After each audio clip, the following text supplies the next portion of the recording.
बात करेंगे अब रीवा की। संजय गांधी अस्पताल में आग लग गई। अस्पताल के गायनी विभाग में आग लगी। अस्पताल के वार्ड अब ऐसे में खाली करा दिए गए। दमकल की गाड़ियों ने आग पर काबू पाया है। आग के पीछे के कारणों की जांच फिलहाल चल रही है। जांच की जा रही है कि आखिरकार कैसे आग लगी।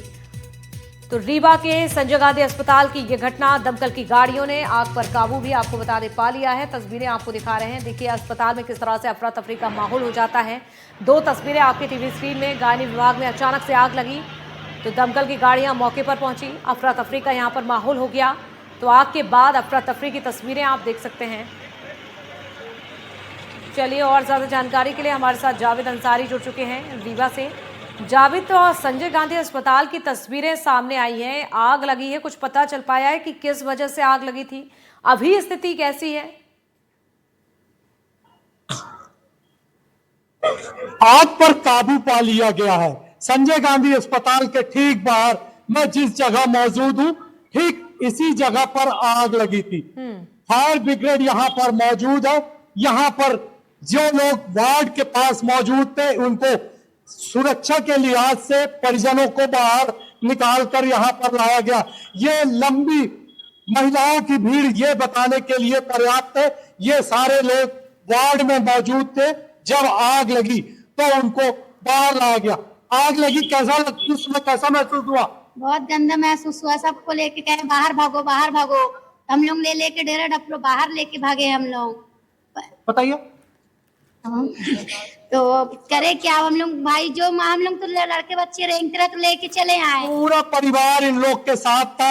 उस समय ओटी में ऑपरेशन भी हो रहा था। लेकिन सबसे बड़ी बात यह है कि जिस तरीके से जब आग लगी उसके बाद तत्काल ही आग पर काबू पा लिया गया और सुरक्षा के लिहाज से यहाँ पर सबको बाहर, अस्पताल के बाहर लाया गया। कहाँ थी उस समय आप जब आग लगी? सब कोई अंदर अंदर नहीं? हाँ। फिर तुरंत बाहर आ गई? बच्चा आईसीयू में डाले थे। बच्चा इनका आईसीयू में रख दिया गया है, लेकिन इन सब लोगों को बाहर लाकर रख दिया गया। सबसे बड़ी बात यह है कि किसी भी तरीके की कोई भी कैजुअलिटी नहीं हुई है। सुरक्षा के लिहाज से अभी भी फायर ब्रिगेड यहाँ पर मौजूद है। अंदर तमाम सुरक्षा कर्मी मौजूद हैं जो अब ये पूरी तरीके से निश्चित हो जाना चाहते हैं कि आग पूरी तरीके से बुझ गई है या नहीं बुझी है। लेकिन जब आग लगी उसके बाद यहाँ पर अफरा तफरी का माहौल हो गया। मैं आपको बता दूं, संजय गांधी अस्पताल की अगर बात की जाए तो लगभग 1200 से ज्यादा बिस्तरों का अस्पताल है। इस अस्पताल में सबसे ज्यादा भीड़ गायनी विभाग में होती है और उसके बाद बच्चा वार्ड में। इस बिल्डिंग में यही दोनों वार्ड मौजूद थे। लेकिन सबसे राहत वाली खबर यही है कि किसी भी तरीके की बिल्कुल जनहानि नहीं हुई। ये राहत भरी खबर है जावेद। लेकिन सवाल ऐसे में कई उठते हैं क्योंकि जिला अस्पताल का ये मामला है। ऐसे में सेफ्टी को लेकर भी सवाल उठ रहे हैं। जहां इलाज चल रहा है मरीजों का, अचानक से उनसे कह दिया जाता है कि वार्ड को खाली करो, आग लग गई है। तो निश्चित तौर पर अब ऐसे में जिला अस्पताल से कई सवाल उठ रहे हैं। बताइए जरा, क्या अब इसकी पूरी जांच भी की जा रही है?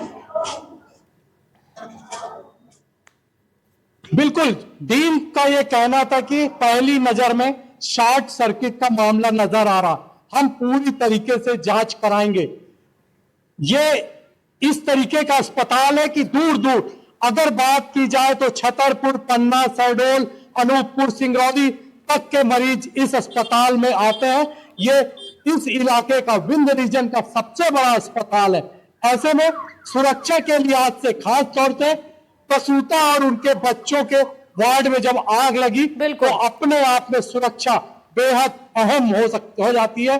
अब किस तरीके की जांच होगी ये देखने लायक बात होगी। लेकिन ये एक बड़ा हादसा होने से बच गया। सबसे राहत यही नजर आ रही है। अब जांच कब होगी, किस तरीके से ये देखना होगा कि आखिरकार किस तरह से इस मामले को गंभीरता से लिया जा रहा है, क्योंकि आम लोगों से जुड़ा हुआ ये मसला है। एक बड़ी लापरवाही भी है। चलिए नजर बनाकर रखिएगा जांच को लेकर। शुक्रिया आपका। तो देखिए जिस तरह से जिला अस्पताल से ऐसी तस्वीरें सामने आती हैं, वाकई ये हैरान कर देने वाली हैं। अब बात करेंगे जिस तरह से हादसा हुआ है, स्कूली बच्चों से बस भरी हुई थी, अचानक से बस नीचे गिर जाती है। ये पूरी घटना विदिशा से सामने आई है। पुल से नीचे गिरी है स्कूली बस। आपको बता दें, बस गिरने से 20 छात्र घायल हुए हैं, इलाज चल रहा है। घायलों को गंज बसोदा के अस्पताल में भर्ती कराया गया है। बहादुरपुर हायर सेकेंडरी स्कूल का ये पूरा मामला है। जोहद जानकारी दे दें आपको, सगड़ गांव है जहां पर हादसा हुआ है। नावेद खान हमारे सहयोगी जुड़ चुके हैं।